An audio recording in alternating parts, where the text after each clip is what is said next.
Hello, ladies and gentlemen, and welcome to Focus on Liberia. This is Prime Time Sunday. My name is Dennis Jar, and we are broadcasting from Atlanta, Georgia.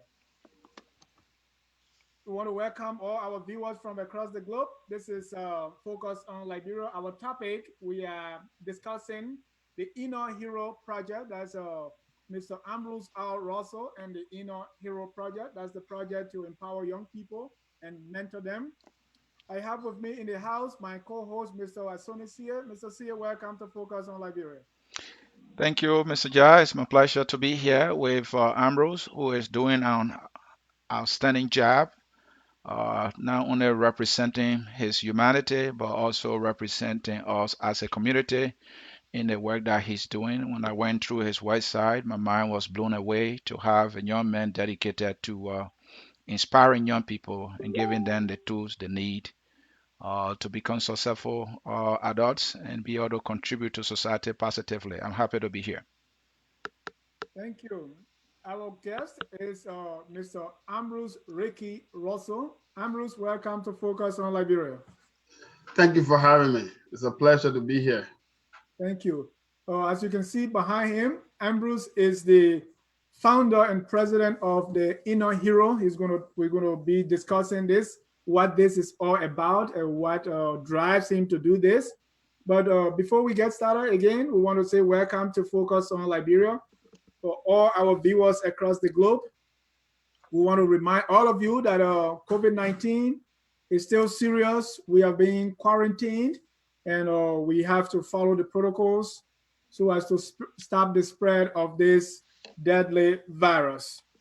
But no monkey will stop the show. We're going to continue on going. We're going to do what we do best. That's to educate, to elevate and promote all things Liberia, even in the midst of COVID-19. So let's start by again welcoming Mr. Ambrose Russell. Mr. Russell, just a little bit about yourself. Ambrose R. Russell. You always want for us to mention There the you R. go. There you go. That's it right there. Yeah.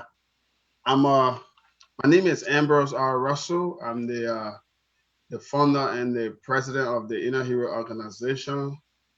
I'm a loving father, a man of unshakable faith, a devoted husband, and a father of 7 children, 6 boys, 1 girl. Tough guy. Mr. Sia, that's your man, Ambrose, with 6 boys, It, it one seems girl. it seems to be Mr. Russell has been working a lot of overtime, and I'm impressed. Hey, what time is an understatement? All right, Mr. Russell, again, we are happy, to have you and to talk about the work that you do. Your introduction was the shortest I've ever heard, and we've been having people here. Oh, it's all about doing the work, not about telling. I always say it's not about the applause, right? hmm It's about the action, the people. Mhm. All right. So But yeah, quickly, Mr. Russell, my understanding is that you are a Liberian like me and Dennis, and most of our viewers, yes, are also Liberians. So introduce yourself to your fellow Liberians. Make them to know that we have it in us as a people, be it individually or collectively, to make big things happen. Let them hear it. It's important. yeah. Liberia and Liberians are great people. hmm We just have to tap into what God have given the natural ability. That's how the name Inner Hero. That's how it came about. Even though Right. you have asked that question, it's also the ability. hmm So I would run straight into that. Everyone is born with that initial ability as an inner hero. But what makes you truly an hero is when you have developed that area of discipline, you have cultivated that area of discipline, and you have fully established it, and you have seen the manifestation. Not for you, the person who is born as an inner hero, because every one of us is born from the initial stage with that ability as an inner hero. But what makes you the inner hero is bringing it to fruition. Mhm. When it comes to total fruition, not about you, not for you, but people. Because I go back to what have kept me going. The word of God. The Bible said, the least you do for your brother, I will do for you. So that least is helping people become better than you. Even if you don't become better, you can help others become better. That's the sole reason of my being. That's what I eat. That's what I talk. That's what I sleep and dream. And passionate, but mostly beyond passion is that's why I'm obsessed. I'm obsessed with seeing people become successful. Hmm. So talking about inner hero, how did this come about, and what drove you to do this? You know, growing up, uh, at a very young age, my mom had me when she was like 15 years old, and back then Hmm. Liberia is full of the culturalistic kind of functions, so to speak. Like for instance, if you are that age and you have kid, back then the family would kind of put you all don't have place for you to stay. You either stop school, and she was 15, so getting pregnant at a young age, she had a couple of options to put into place. Right. And one of the most distinct options she had was to not abort the baby, because this baby was later going to be part of the future Yeah. as a seed that carrying that would transpire, that would inspire, and that would build others to the next path of their generation. So she decided to give the baby away. So she gave me away at a very young age to my grandparents. But the amazing thing about that transcended my story and my path to what it is, because a lot of people don't understand. For you to get to that path, to be a generational, transitional changer, you a visionary, you have to go through process. I call it the wilderness. You have to go through the wilderness. Hmm. And going through that wilderness before you come to the promised land, you will have good, bad, and the ugly. But your good, bad, and the ugly, you have to be able to narrow it down, that you can make a message out of that mess that will help other people. That what you've been through, they can see it as a way that they're not alone. If you made it, they can make it too. So my mom kept that baby. She did not abort the baby. And the story, this is it. I'm here. I came to the States, and fortunately for me, God brought me across my wife, who's my true inner hero. God is the source, and she's the resource. And came here as a refugee, was fortunate to flee Liberia, and I fled the country, went to Ghana, went to school, got focused and adopted there by some Christian family also, and just follow the path. Stay consistent, stay focused, remain vigilant. But the bigger picture was seeing others getting exposed, inspired, and built. So I met my wife here with the 5 kids, and as we cross path, I always say to people, when destiny cross purpose, dreams become a reality. And I became a father at a very young age to 5 kids, and we raised the kids successfully. My wife and myself, it was not easy, but we made it this far, and we had 2 other kids, so making the kids 7. 7, and our oldest son is 20, about to be 29. All of them finished high school, 3 of them out of college, one went to the Navy, and I started developing that true. In 2012, God gave me, I was serving the church when God gave me that name, inner hero, and I like what this means. Yeah. I kind of played with it, and I took a few days fasting and asked God, show me what this means. And God said, everyone is born with that inner ability as an inner hero, but as you cultivate through it and manifest it, you become it become personalized. Now you can say, I am. Now you become the inner hero. Hmm. And the inner hero started from within my home, my family, and I saw the need to help others. Yeah. And that was just how it started, taking trend. And today, this is where we are. So what is this inner hero thing all about? What do you do? So inner hero is all about, I would say, 3 words: inspire, build, and educate. in a nutshell, what it means is that we dare to keep our community, help stabilize the community, be a bridge. Like when I say a bridge, like for instance, we started with mentoring kids. We started with mentoring kids in the schools, in the homes, in prison, in county homeschool, juvenile detention. And 2015, I saw the need. So many people were getting killed. The police getting killed, the community members getting killed. And I said to myself, the police is the community and the community is the police. Somebody just need to do a piece of job. So you doing this job right now doesn't mean you're not part of the community. You just have to do this job to make the community better. That brings it to the holistic approach that everybody have a part and a parcel to play. And as you play that, we got the bigger picture that teamwork become it makes the dream work. So I like, what can I do? And at that time I didn't know any police officer. So one morning I woke up and God gave me this pressing feeling. I had a dream that I could do something to bridge that gap and to be the middle of the both sides, so to speak. And I woke up, I went on the street. It was 2015 April, I remember. And I stopped every police car I saw and just told them the vision and the dream that I had. And in return, I gave them my business card and stuff like that. And 20 after a week or two, I got this call from the Crystal Police Department in Minneapolis, to be precise. And the chief asked me to come and speak to the entire police department.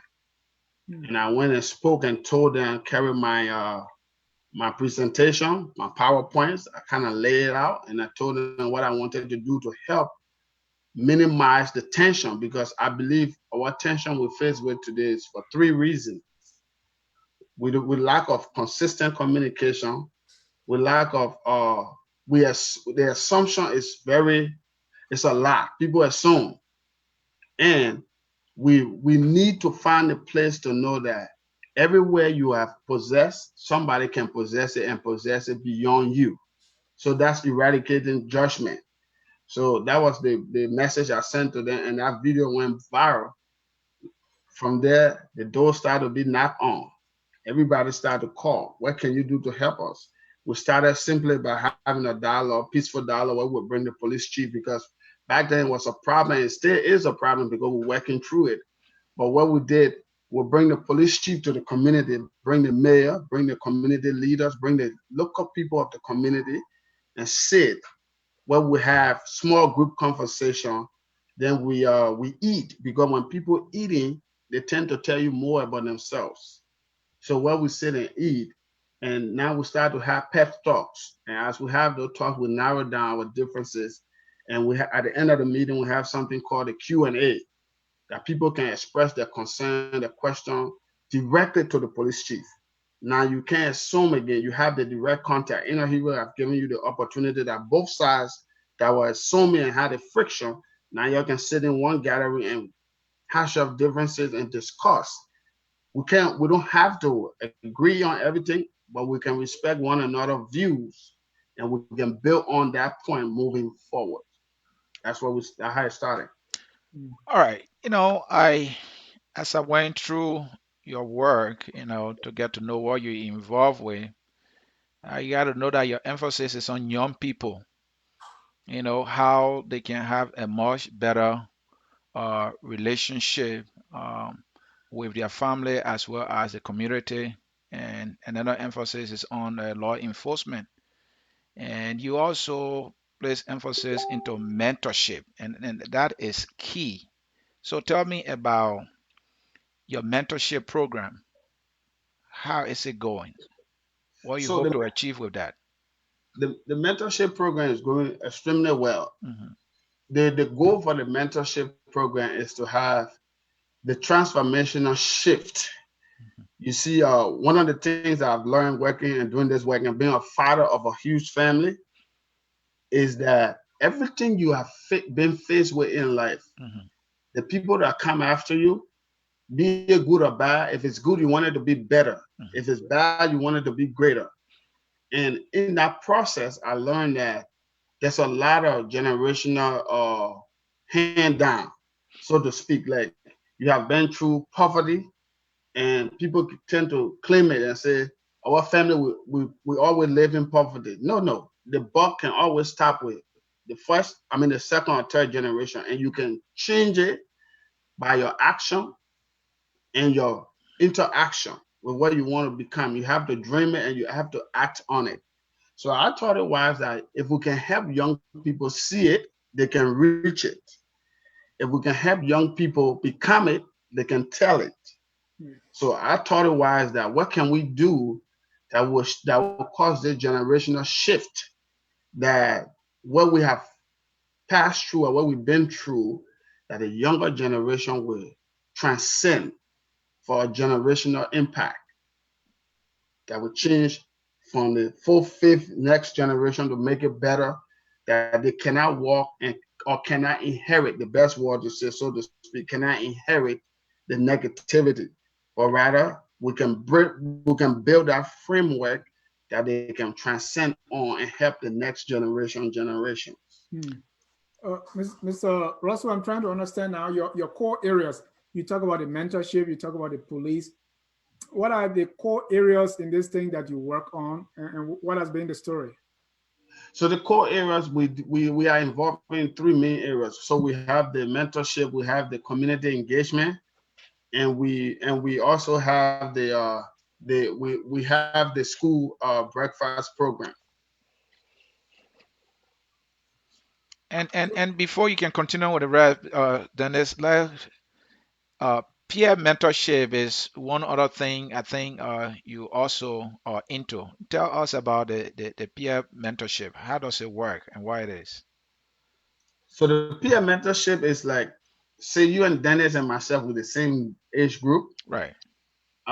Dennis have cultivated himself to a higher level. So I call it, we have three stages of people. We have the first, the higher, the Hmm. middle, and the lower level. Hmm. So you need to have people in all of those areas that you can become a whole person.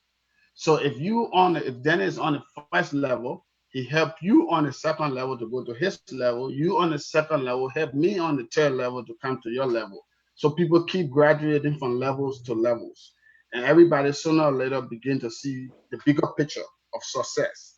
But you got to work to get there. Mm, That's the peer mentorship. So the younger generation, like for instance, a three uh 10th grade student, Hmm. we'll mentor you and we build you to that leader of a mentorship for your level. Hmm. Then we have you, because age brackets have a serious impact on age bracket. So if you're 15 years old and I've helped you get to that level of sustainability of successful level, you can help people who are your age faster, because social media got their own language. The young people, the millennial now, they got their own language. Right. So they speak it better and you hear it better coming from somebody who is on your level than somebody who a little bit higher than you. So we're working it in three forms or three phases. That's the peer-to-peer mentorship. Wow. And then I asked you earlier about the other core program. You want to touch on them? Yeah, we like the community engagement Right. entails one of our biggest program that we host every year, and it's normally in July. Hmm. Is the basketball tournament. Okay. The basketball tournament brings last year we had like 1,500 attendees. We have 1,500 attendees there, and we had the U.S. Army, the fire department, the police department, and last year we gave out our first community award to the chief of police of the biggest city of Minnesota, which is Minneapolis, Hmm. Chief Aridano, and that was a good start. Hmm. So we use that platform to bring the community together in every shape or form, because sports tend to let people to see, they see beyond problems, they see beyond differences. So in that venue, in that time where we're hosting the tournament, the community comes together stronger and better than ever before, and we build on it. We build on it. That's one of our stronger programs. Then we started this the student police school community breakfast, Okay. where we have been successful. Our last one we hosted was implement of Minneapolis here, where we had a congressman from Washington D.C., Congressman Dean Phillips. Dean Phillips, yeah. We had a lieutenant colonel of the U.S. Army present. We had the superintendent. We had over 300 participants. We had parents and students. And in this program, what we look for the approach is to build that holistic Mhm, approach. Like you bring. So normally, if you're just talking to the parents, mhm, like I said in the first question I was explaining, mhm. most time you have your way of explaining it or thinking it. But now we can eradicate the judgmental part. Like you get the access, the kids get the access. So you cannot have the kids uh carry on your inheritance, Mhm. so to speak. If it's bad or good, you cannot have them carry a negativity of inheritance.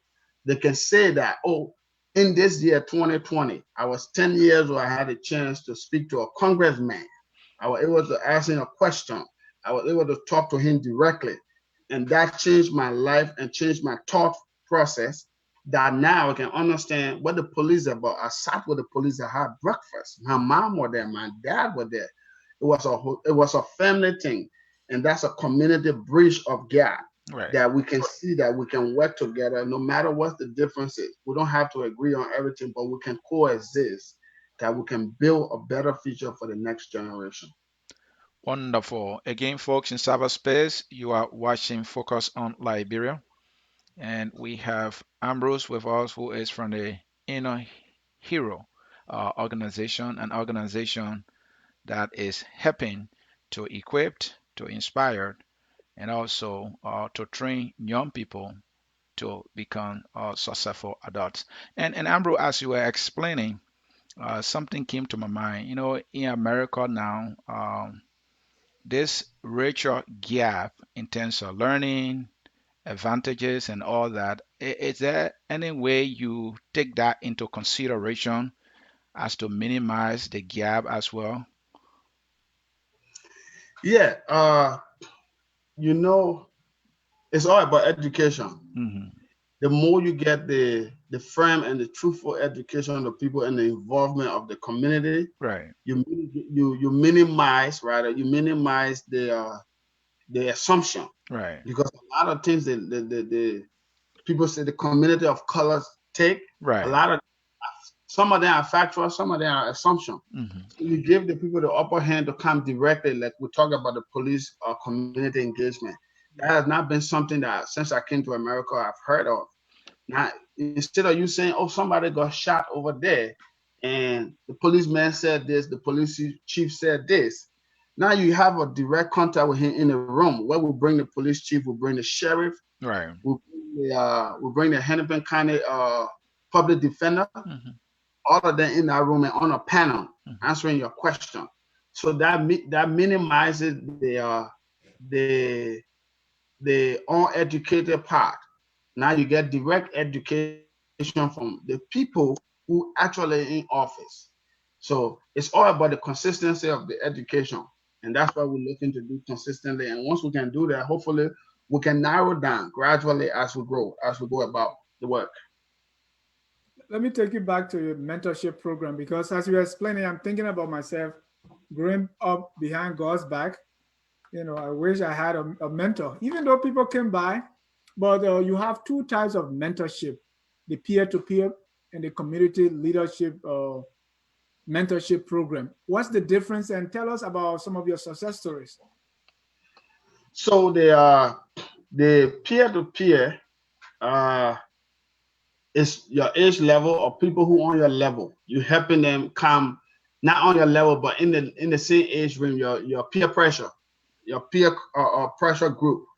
So you can help them have you as you grow up in that level of moving to the next level, awareness, education, social economical status, improvement with people in the community. You can help others do the same because the work is a teamwork. And as we do it as a team, we succeed more and we help more and more people. So one of the success story, I met this one kid in 2011. He was in a gang at the time, Hmm. and through the work that we did, When I met him, he was friends with one of my youngest sons. He had he was going to school, but he wanted to start working rather, and he started working at Burger King, and he had to go to school. Then at 5 o'clock after he leaves school, he have to go to work at Burger King and stay to work from 5 until 12 a.m. So when I finally encountered him through my son, what I did, I helped him get a bike first. And when we got his bank account, we got his social security card, we got him a driving permit and the bike. So what I did, he would bike to go to after school, he would come home, he bike and go to work. And for like 6 months, he would bike to work and I would go pick him up from work in the morning and bring him home. And we saved his money, we got him a car. He finished high school. He left the game. He got a baby now. He works a permanent job, and that's the story. You took somebody from the other path Hmm. and put them on the right path. And your That's son what was that peer. yeah, my son also was a peer to peer mentor because they were the same age group, they're in the same school, same class. So from that positive relationship with me and my son, it rubbed onto him. And me being the overall mentor there as a father figure and whatever, you caused him to follow the right path. Wow, amazing. Let's go to the community engagement program. When I was going through, I saw a lot of sport activities and some academic activities too. So, how you using the sport uh, to make the children to succeed as well as the academic component of it? So what we're doing, the sporting activity, what it does, it gives the kids the opportunity to see beyond what people can see because Mhm. sports it takes away differences. So in part of the mentoring, what we do if you're playing sports and we're helping you, your grades have to be up to par Right. for us to consistently help you through the game. It's a Hmm. it's an agreement that we have to sign. Hmm. That you keep the agreement, you have to have good grades, you have to have the positive attitude, you have to be able to work if you're of age, and you have to focus to go to the next level on your education, be it school or trade school or college. We help you to navigate that process. That's what we do. Wow.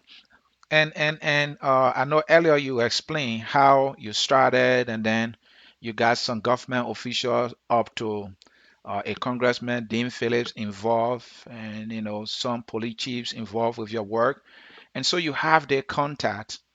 How are you managing this contact uh, for sustaining your work that you do? How you managing that? So so the contacts, the way it come in and the management part of it is this. You stay focused, Hmm. because it's a huge opportunity Right. to be able to work with security apparatus the way Inner Hero is working. You have to be in the middle. Our work is non-political. Hmm. It's strictly in the middle because our strength is being in the middle to work successfully for both sides. Okay. We manage the relationship well by being truthful, by being consistent, and by being available. Hmm. Wow. Let's talk again about your community relations. You host some events with the police department, community police forum. You discuss race, policing procedures, and all those kind of things. Why do you think those things are very important? The reason why I believe it's important, I believe right now the war we find ourselves in is like I said before, a lot of them are factors, but some of them are trigger down effects. So it's a myth. So that people will say, you are young and you live in America, so because you're black, you cannot become anything. I believe the system have a way here, you have done its part and it's still doing its part, but we have to do our part to cause the change. So we cannot just speak about a change. We have to be the change. And in being the change, you have to take the different route. The negativity will come, the pushback will come, but the only thing that can beat those things is your level of consistency and the mindset that you have. Because becoming a true visionary and a true leader, you cannot think like everybody. You have to think outside the box. You know there's some opposition there, but you don't see them until they hit you or until you reach them. So you keep working until they reach you. When they reach you, you work through them. But once you see the opposition before you get to them, that's a way of failure. You work your way to the opposition. And hopefully when you get there, there will be an option for you to navigate or work through it or work together. So a lot of us, I think the problem we face that stigmatizes us to not go beyond is that we see opposition before they even reach us. And Mr. Russell, let me clarify that when you say opposition, because we from Liberia, we like this opposition party. You don't mean opposition political party, right? No, I mean like obstacles. Okay. So Yeah, so we can discuss it without talking about Liberia, right? And you have this, what I would say, successful police and the community relationship. If we look at the video footages we're getting from Liberia, that relationship doesn't seem to be the case. What can you tell us about, what you're doing in Minnesota? What lessons can you learn or give us that can improve the police community relationship in Monrovia and other parts of the country? Just speaking from my standpoint in the work that I'm doing in this part of the world is that the government first of all have to be ready and open and have to be ready to partner, because the way in which you find this kind of work being successful that the community can trust and they can see it as well balanced is that the transformation have to be there, the clarity have to be there, and the consistency. So for this kind of work to be done in Liberia, if I'm looking at what I'm seeing, what you guys saying, it's all about the relationship piece to start with. It's about safety, because for me, the work that I'm doing in America here, I'm safe. So because I'm safe, I'm able to think, I'm able to act, and I'm able to go and do. So you want safety first, you want collaboration, and you want a level of trust and consistency. Wow. So tomorrow you arrive in Monrovia.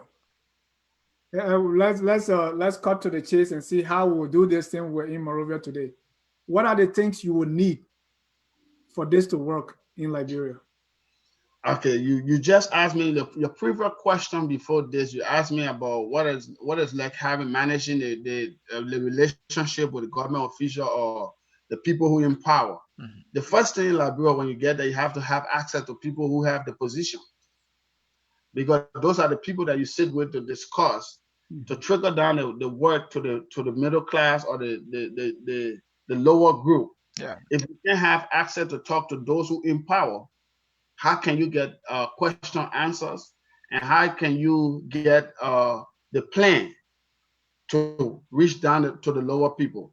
So first of all, the community, the government have to have the opening that you have the option to talk to anybody in the government.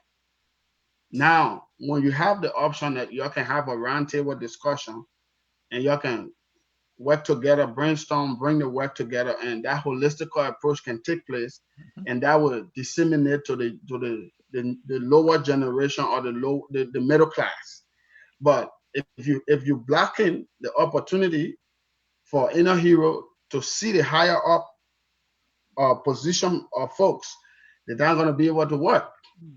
Wow. Who are some of those positions, or who are specific? Will it be the police director? Will it be the minister of police director, senators? So I'm gonna give you all the people who are. So you talk about police director, you talk about congressman, you talk about governor, you're talking about the mayor, the mayor, the mayor, you're talking about the chief, the army defense minister. All of those guys, you have access to them because they are the one who have the first-hand information, and they have to trust to release the information to you. Because based on the conversation that you had, that's how you know how to navigate and how to build program around that will work and solidify the success of the country. Question from Facebook. Christopher Wesley. Mr. Russell, do you intend to extend your program, your entire program to Liberia in the near future? You know, I was setting you up for something. So I would tell you, I like to speak with it now because the Inner Hero is a domestic organization. We have not yet registered Inner Hero to become a foreign organization, but there's always opportunity. There's always hope beyond the scope of human limitation. So it's always hope for that.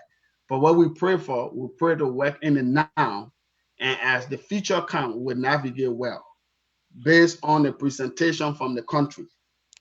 All right. Ladies and gentlemen, if you're just joining us, this is Focus on Liberia. We are talking with Mr. Ambrose R. Russell. He's the founder and president of Inner Hero. That's the group that are involved in programs, that's mentorship, that's community relations, and what else? And so if you want to join the conversation, please call. The number is posted on your screen there.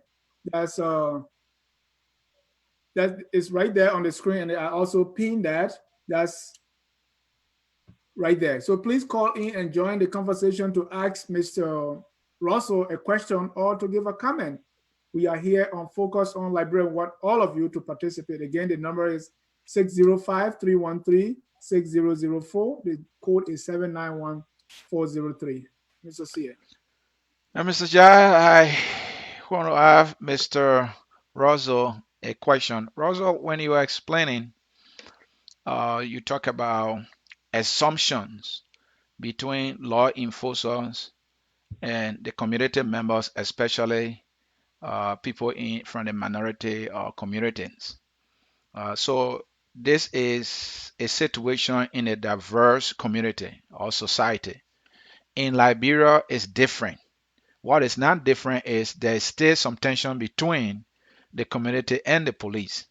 So knowing that difference, if you were to go into Liberia, how will you start to minimize this tension, alleviate these assumptions so that there can be a better relationship between the community and the police to minimize brutality and some things that we all don't want to see? Like again, I said, if I will reiterate, it's all about the openings from the administration. Because if the you were hired or you were elected to work and serve the people. So if you are available for the people to vote for you when you were running a campaign, everybody could touch you, people could come and talk to you. When you're elected, people should have the opportunity to meet you. So once you have the opportunity that people can get to you freely and easily, there's an opportunity that communication can start to be transparent.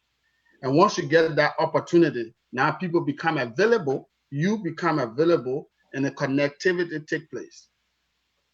All right. Another thing I want to ask is your organization, from what we read about you, your activities, your involvement, your videos, the time you started and you stay going up to the time, the contact you've been able to manage, we can say that you've been successful so far because you've been able to sustain this. So talking about sustaining this, the word money, big money come to mind.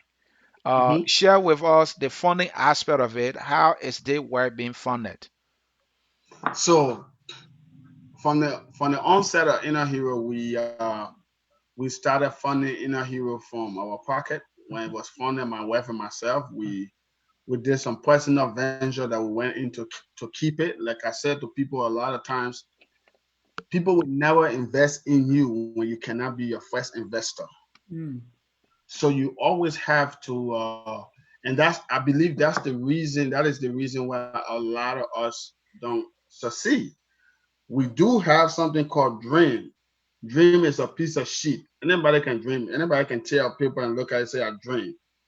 What makes dream a reality is activation, it's action and perseverance, consistency, obsession.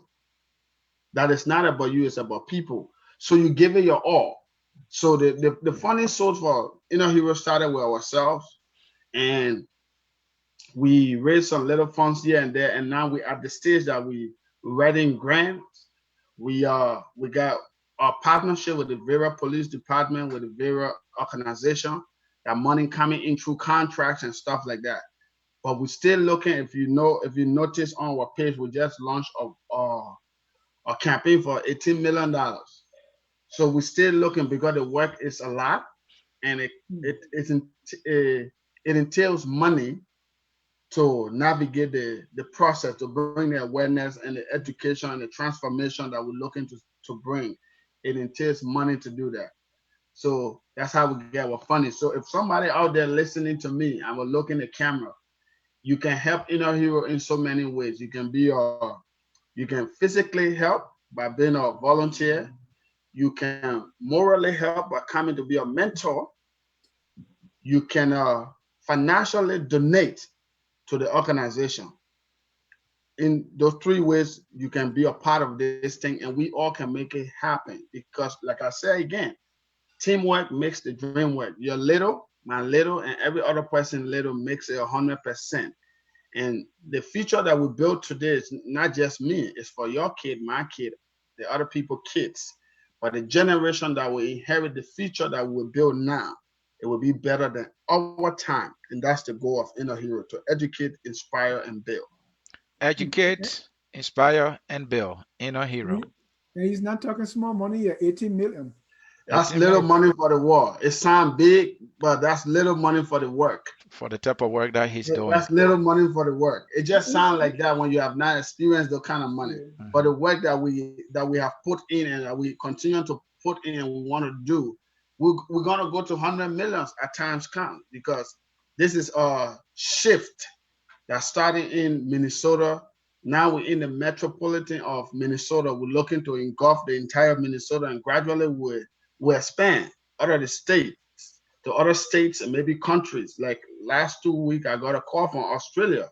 Somebody saw the video and they were impressed, and like, after this thing, we'd love for you to come here and establish a program like that here, because we need it. The entire world need this program of Inner Hero, but we have to work together collectively to make it happen. Like you bringing me on your show now to spread the information, give the updated information on Inner Hero. That gives the platform a bigger and a broader space that people can hear more about Inner Hero. So we all in this together. It's the teamwork that we're working on right now.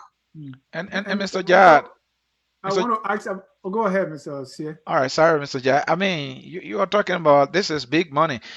This program is about building a future, and the future start with us. The future start with you. You meaning we, the people. And so we're talking about the generation, uh, the young people who are the future of the world, and these are the people this program is intended, to mentor and train and turn into useful citizens. And so I think if I have money, I would donate $1 billion to the effort. But the question I wanted to ask is, earlier you talk about the story with your son and his classmate who you play a mentorship role, and now has a child and was able to graduate from high school. And you said earlier that another way people can contribute to this work morally. And so, like, okay, does it mean that if, for example, there's a child who is vulnerable and maybe there's no parent in their life, somebody can volunteer and say, hey, Inner Hero gave me that child, just like you play in that child life, play that role in that. I will take this child and make sure that that child succeed out of high school. Is that something that anybody can do? Yeah. So if you have a child, we're Hmm. not right now. We don't have a place that we can keep the kids, Hmm. but we can play a consistent role as a role model to Hmm. that kid, Hmm.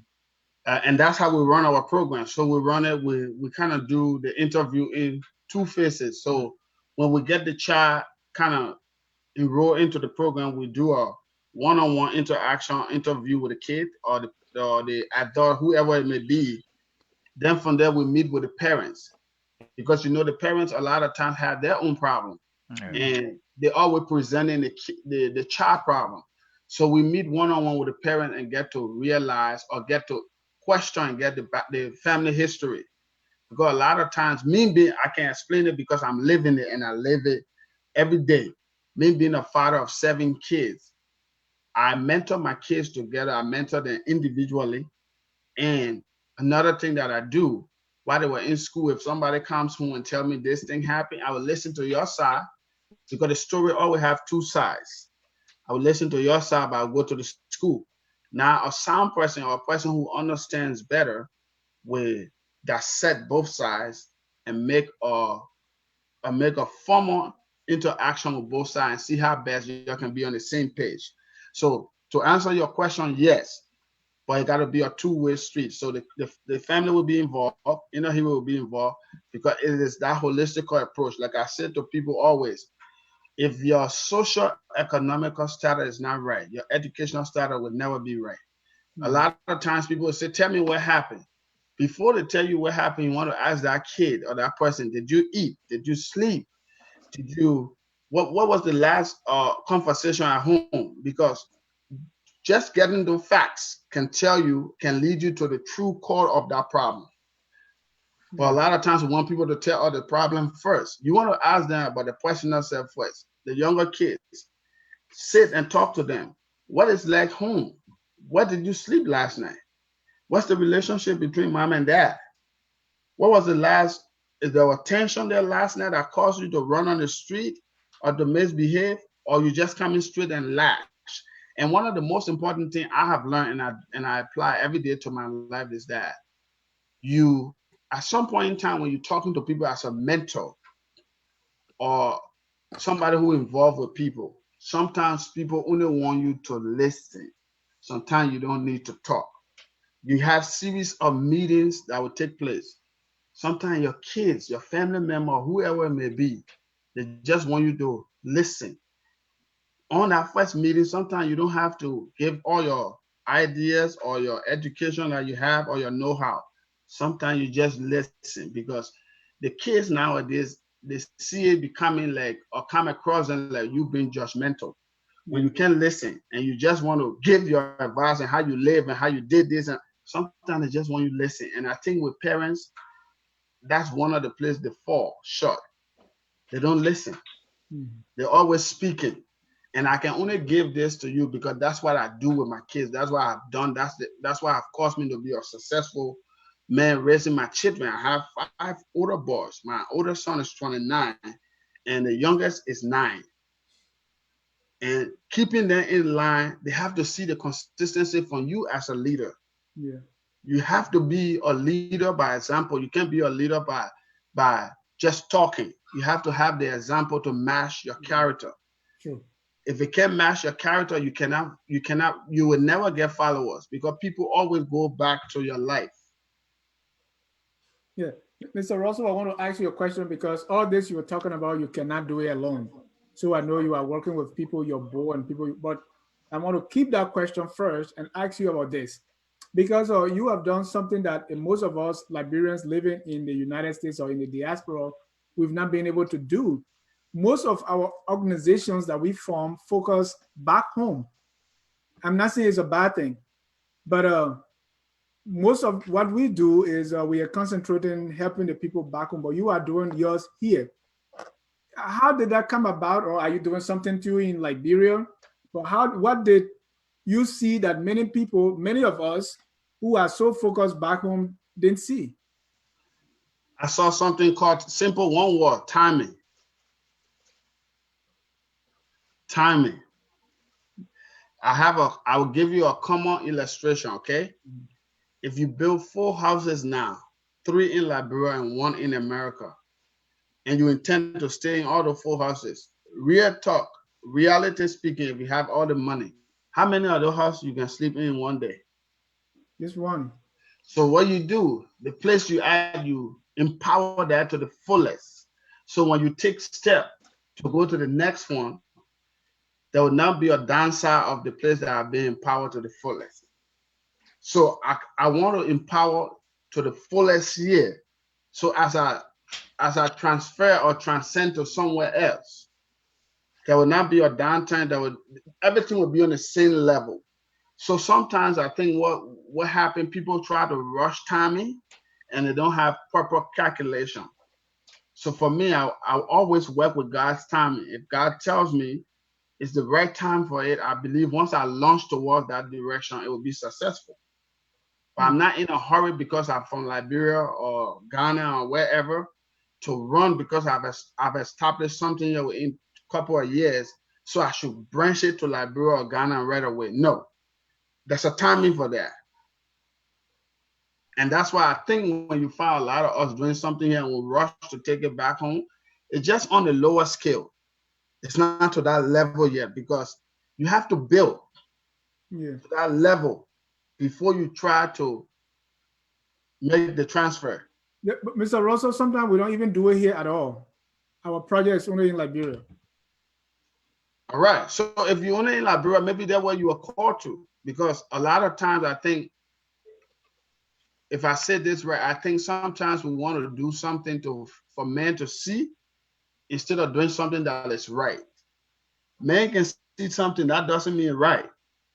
So you want to make sure you have the rightful calculation. You ask God for his timing.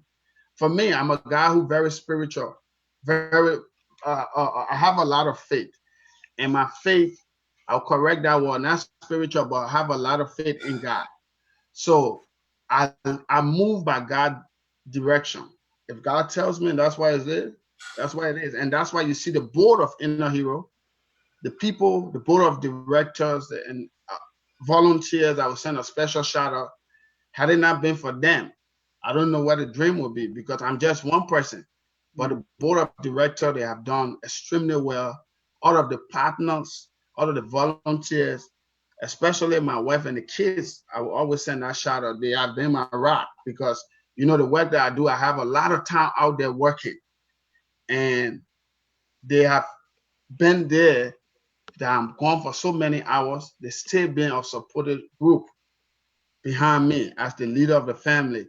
And still, with all of that, we have come this far by faith. So we just trust God that we'll do more. So talking about your board, I see that I checked them out. It's very diverse. You got people in law enforcement, in law, in psychology, and all over the place. How you pull that off? How you assemble them? Give us some tips. So I'm very good at this is why I say to people, if God have given you a true vision and that vision is about people, a lot of times people will, like you, somebody connected me to you. I had no clue. It was just one person who saw the work and told me, say, hey, I will send this thing to these guys and they will have you on the show to talk about the work. So it's pretty much social media. Sometimes some people I meet them directly to a program, what have you. I'm a good person who able to sell the message because God gave it to me directly. So I able to sell it. And I talked to some of them directly, like the security folks you see there are people who we work with and they just saw the interest and they wanted to be a part. So yeah, we got people who in the fit biz, we got people who in the law, we got people who law enforcement, we got, like you said, psychologists and what have you. Very diverse. Outstanding, outstanding. And besides the ball, this is an institution. Tell us about other individuals that work along with you besides the ball, that do the day-to-day work. I mean, who are they? And how's the relationship going so far? So we got two young. If you look on the board, we got two young youth on the board, 23, 22 years old. Hmm. They've been making a lot of huge contribution, but the most part of Inner Hero work is done by volunteers. Okay. We got a group of committed volunteers, and on this public manner, I would like to say thank you to all of the people who have volunteered financially, physically, and morally for Inner Hero. Because of you, we are who we are. All right. And when you were talking about your family being your rock, owing to the fact that you spend a lot of hours out, that's time maybe you should have been spending with them. I think Dennis Jack can relate to that. So Dennis, talk about it. I know a lot of, hours we have to put in, and then sometimes somebody is not happy, but you're like, I have to do this. This is for my community. Uh, so, Mr. Ross, and that's very true. It's a big sacrifice you're making, Hmm. and even the little that we're doing, we feel it. And what's about this big job that you're doing? Hmm. But my question is, let's go back to the mentorship because it's very dear to my heart because I know too people at some point in my life, people that I ask just simple questions. I give you an example when I was in high school, and I found myself that I was like kind of a little timid. I was not like everybody else all over the place, and so I struggled with it. And so I asked my older brother was in the school too, a senior. I said, well, I don't find myself being so active like the other kids. He said, because that's you. That's just your individual. That's your personality. And that answer helped me for the rest of my life as I stand it. So mentorship in Liberia, I know we talk about the policing and or the community police relationship, how it will be. What's about mentorship? What will it take to do the same project, the mentorship program in Liberia, especially outside Monrovia, like in Dodweke, The if you know first where thing, that is? the first thing I'll tell you this. One of the major things that I do when I meet people, people get introduced to Inner Hero, because I'm the first mentor before we bring people in and what have you, is that you want to make sure that person, like I said, the physical state is okay. Like back home, the first thing you do to get people there, people need to be fed. People hungry back home. Yeah. If if you're not fed and you're not looking good and you're not presentable, I got to make you feel comfortable with me. That's the first thing. We got to be able to meet people at the point of their need. And a lot of people can hardly get a daily meal over there. So you want to make sure people can be fed. You want to make sure people can look presentable, and you want to make sure you always present the situation, because no one is beyond the other one. What happens? You have a nice shirt today, and maybe I'm gonna have a ripper shirt. But what happens?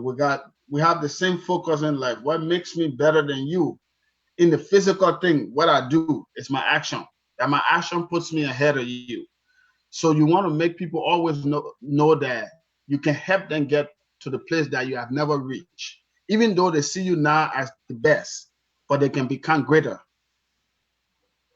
Wow, Mr. Jad, and mentorship. I'm not sure I've had a mentor in my life, but coming close to Dennis and encouraging me to join him to do this, and things that I learned from him in a very short time. I'm just happy about it, and I know they can go a long way if we can make it a program, as a people. I mean, I'm just saying to say that it is a very, very important program that you are on, and I just hope that everybody will see it from, your understanding and the little understanding that I just gained, and it can do a whole lot because many people are just left alone without somebody providing that direction in their life, and that little direction you give that child, and today that child is a high school graduate. I mean, let's agree that if you didn't come in to provide that mentorship, where would he be? He would still be with again. So it's all about being beyond yourself. I always tell people, Hmm. the vision that you get, you know a true leader when they can rise up to the plate when everything is not certain. When things are certain, everybody are leaders.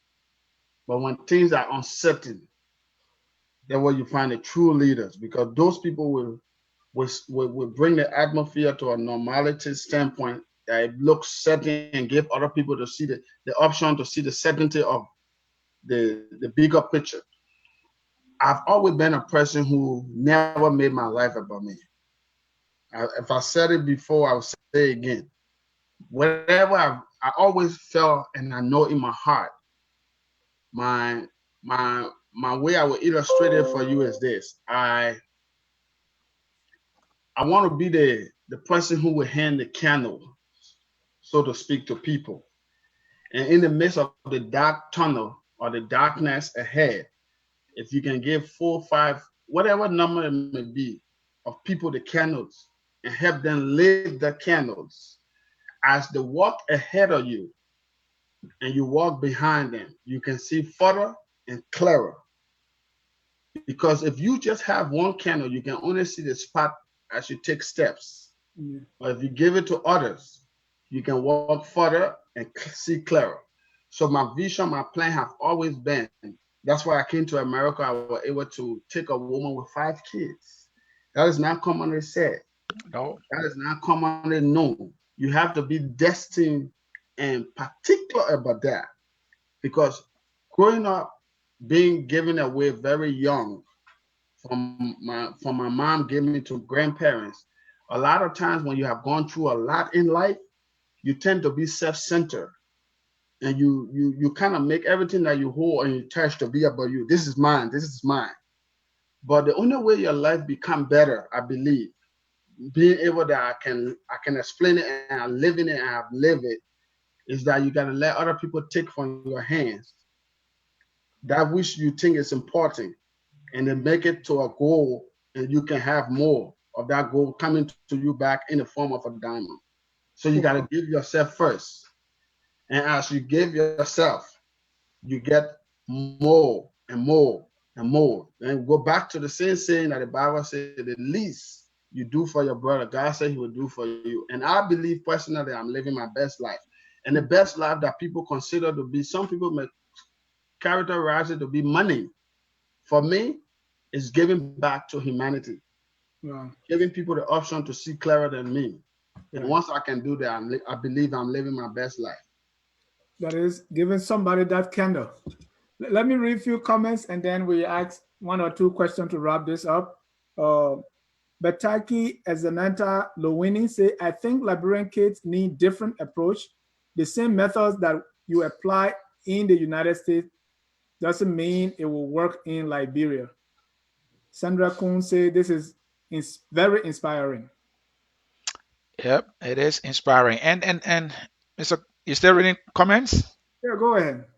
All right. I mean, I just want to ask for what recommendation with Russell give to all of us, those who are listening, those who are listening later, and those who are listening months and years from now, who may not have a mentor in their life. What recommendation will you make? Talking about mentorship and why will you make that recommendation? The recommendation I would make is that every one person who have seen their life gotten one step better than where it was before. Find somebody to bring them to your level. And somebody will take you from your level to the next man level. So it's that three prime approach. It's the high, the medium, and the low. So you want to be able to function in every ways of those areas. So you have friends in all of those areas. So you bring people to your level, somebody take you to the next level. But you have to seek to find people though. Because a lot of times I believe the reason why a lot of us not being successful by helping others, we're waiting for people to come ask us. It don't work that way. You have to take the bold step to be able to stand in that gap to help others. Even though you might not see you doing nothing for you now, but you're something that you may get to do for you might start when you help somebody else see there's something.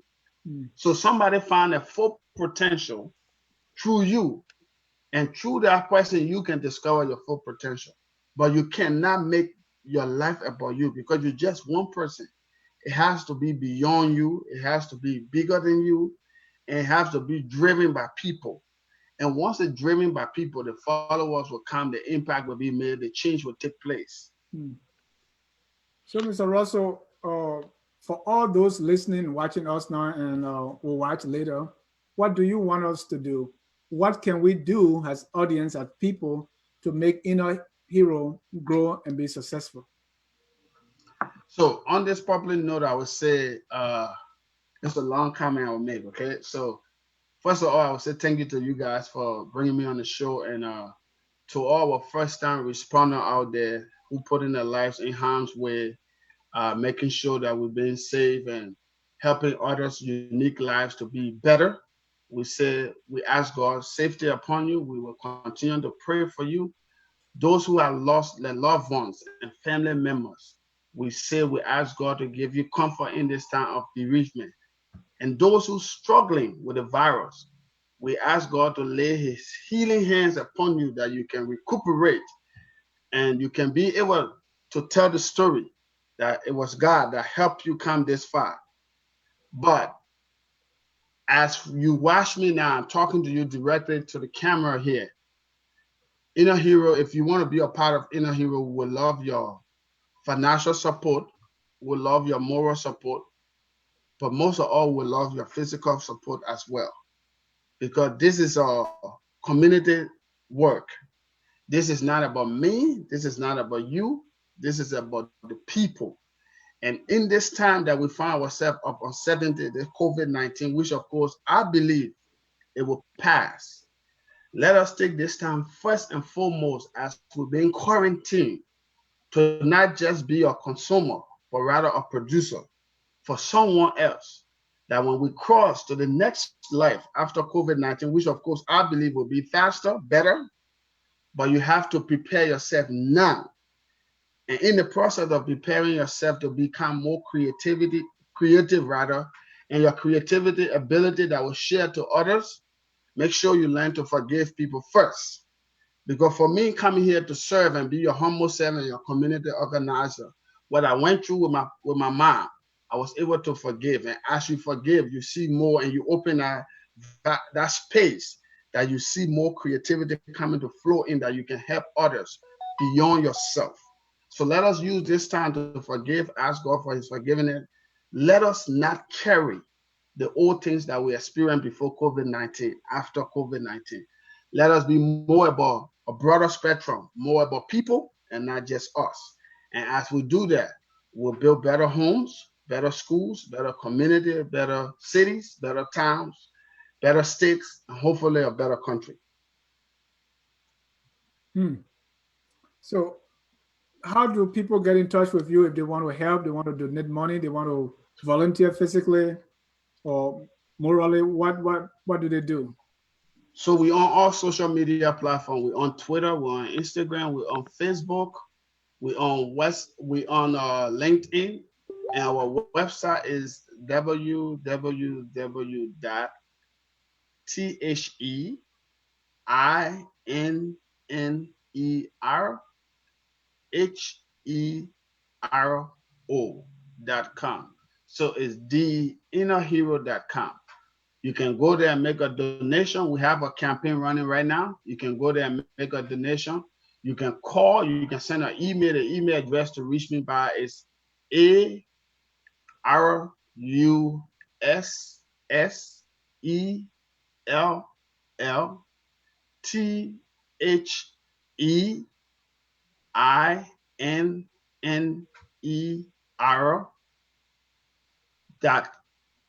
So it's Russell at theinnerhero.com. Our phone number is 763-670-7699. Again, 763-670-7699.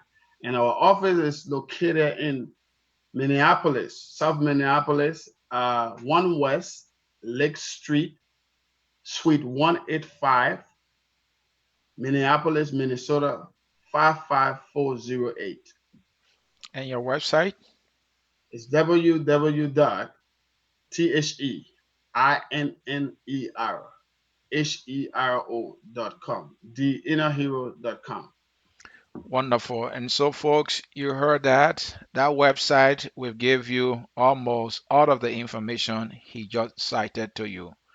The phone number, the email address, the address of the office, all that can be found on the website. Inner I have, City Hero. I have a comment here or a question Mhm, from Christopher Wesley, mhm. and maybe you have to go over mentorship, what it is. And he said, is mentorship the same as counseling? Pretty much. It have different part, but yes. Being a mentor, you're a counselor, but you go a little bit beyond. Yes, it is. If you Google it and you kind of research and you look at the meaning, they kind of have similarity. So yes, you are being a mentor, you are a counselor. Because some people call me that. So expand a little bit on what a mentor does. A mentor is like you protecting and you guiding. So you keep people in line by working with them, not by you making a decision for them or by you telling them what to do. You're working, you're coexist. Because what I tell the people I work with, older or younger, because I work with parents, I mentor people who older than me, who can be my parents. The reality here, you're working with people based on the area you have mastered or you have overcome. And you're helping people to do it better than you, not to do it like you, but to do it better than you. That's the key with mentorship. That's why I apply. All right. Thank you. On that note, Mr. Jad, I think we nailed it. It seems to be you want more. What's going on with you? No, I just want Mr. Russell to tell us what else you want our viewers to know about Inner Hero and what else you want them to do that we have not covered. So the only thing I'm gonna say final before we leave again, my name is Ambrose R. Russell. I'm the founder and the president of Inner Hero. I would like to take this time to say thank you to our board of directors, the staff, and all our volunteers again.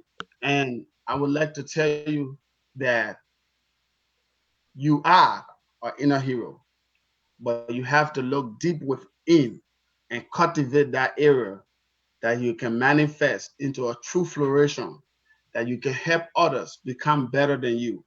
And now you're not just in a hero, you can become the The Inner in- Hero.